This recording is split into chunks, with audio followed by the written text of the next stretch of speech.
Apple's new Vision Pro headset promises to solve an issue that's plagued virtual reality devices from the beginning: motion sickness. The worst I've experienced it was a few years ago in a video games arcade in Seoul, riding a virtual reality roller coaster. And I told myself after that experience that I would never do that again. I've also used the Meta Quest Pro extensively, and while that experience is much better, I still get nauseous from time to time. But things are supposed to be different with Apple's new device, as Mike Rockwell, head of Apple's Technology Development Group, told us during the keynote last week. In other head-worn systems, latency between sensors and displays can contribute to motion discomfort. R1 virtually eliminates lag, streaming new images to the displays within 12 milliseconds. That's 8 times faster than the blink of an eye. So while M2 ensures that Apple Vision Pro delivers incredible standalone performance, R1 ensures that experiences feel like they're taking place right in front of your eyes.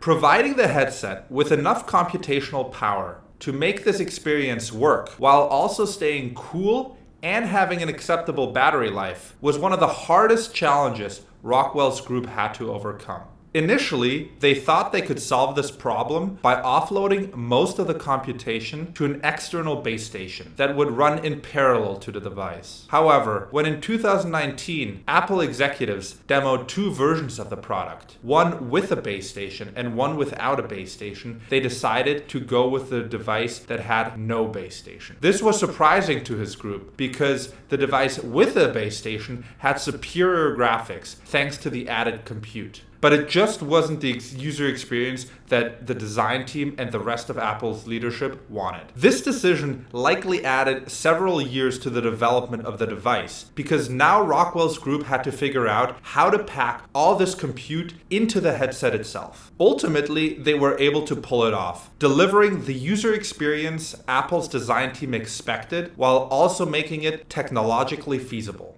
Processing all the information from these sensors while simultaneously delivering an ultra-high-resolution experience requires a system with massive sustained computational power.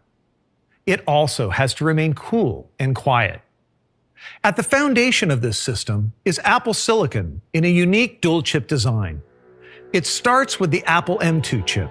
It delivers phenomenal compute performance while allowing Vision Pro to maintain a comfortable temperature and run virtually silent. Running in parallel is a brand new chip called R1. This specialized chip was designed specifically for the challenging task of real-time sensor processing. It processes input from 12 cameras, 5 sensors, and 6 microphones. In other head-worn systems, latency between sensors and displays can contribute to motion discomfort. R1 virtually eliminates lag, streaming new images to the displays within 12 milliseconds. That's 8 times faster than the blink of an eye. So while M2 ensures that Apple Vision Pro delivers incredible standalone performance, R1 ensures that experiences feel like they're taking place right in front of your eyes. We don't know much about the technical specifications of the R1 chip, as Apple hasn't released anything. But there have been some reports, including from Wayne Ma at The Information, that Apple has been working with South Korean chipmaker SK Hynix to develop high bandwidth memory specifically designed for the R1 chip. And that Apple had to build another piece of silicon, a streaming codec, to expedite communications between the 2 chips. There's no doubt that Apple spent a lot of work on the hardware side to make this product come alive. But hardware is only half of the battle. None of this advanced technology could come to life without a powerful operating system called Vision OS. It's built on the foundation of the decades of engineering innovation in macOS, iOS, and iPadOS. To that foundation, we added a host of new capabilities to support the low latency requirements of spatial computing, such as a new real-time execution engine that guarantees performance-critical workloads, a dynamically foveated rendering pipeline that delivers maximum image quality to exactly where your eyes are looking for every single frame, a first-of-its-kind multi-app 3D engine that allows different apps to run simultaneously in the same simulation. And importantly, the existing application frameworks were extended to natively support spatial experiences. Vision OS is the first operating system designed from the ground up for spatial computing.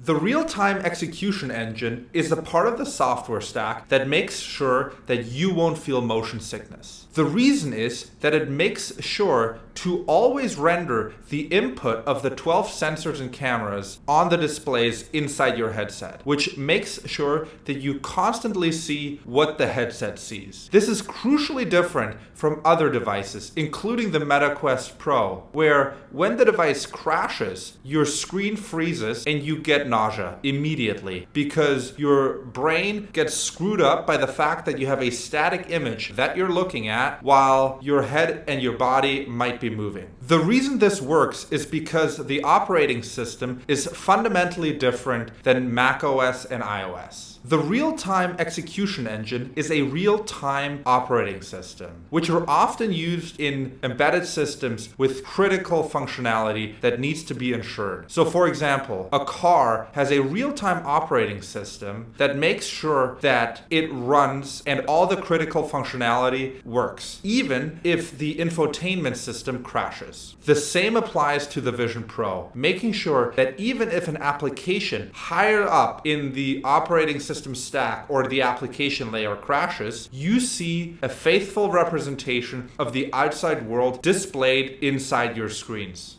The incredible accomplishment of the Vision Pro was described best by Ben Thompson on Stratechery last week.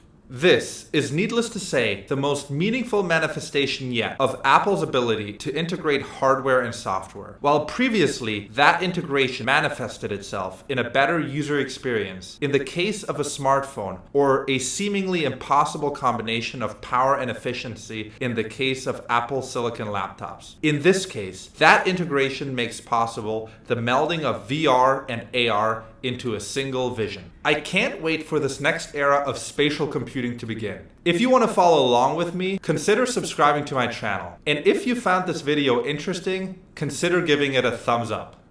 Until next time.